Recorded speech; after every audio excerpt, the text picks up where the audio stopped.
8 books in December, let me recommend you some of them. I'll start with a controversial one. I really didn't like Left in the Dark by Vladimir Nabokov. It's Lolita-esque, only written a couple decades earlier, and for me it's just a story about a gross man and a deeply traumatized young girl. I don't know if that's the way it was supposed to be.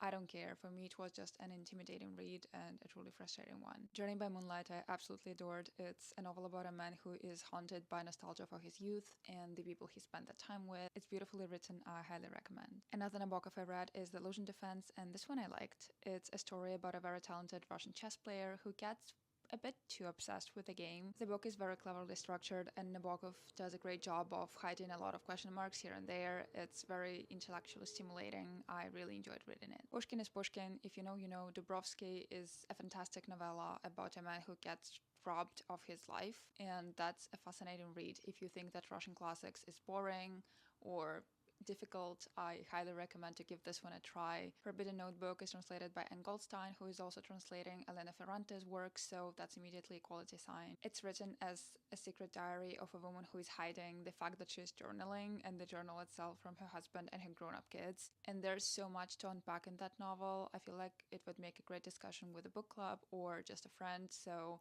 definitely recommend to read it. For some reason, I really enjoy books about aging and loneliness, as sad as they are. A Quarter in Autumn follows four elderly co-workers, all of them very lonely for different reasons. It's really powerful and sometimes funny, sometimes sad. A great book. I really enjoyed it. I read Excellent Women by Barbara Pym before, and this one is very different, but I loved it. The last one is a story of a man who is a doctor but is also building a startup and neglects his family and how that affects his marriage. I think that it might be an interesting read if you work in tech or on a similarly demanding job, but I don't know, I just couldn't understand the choices the wife was making, and that kept me at distance. Let me know if you've read any of these.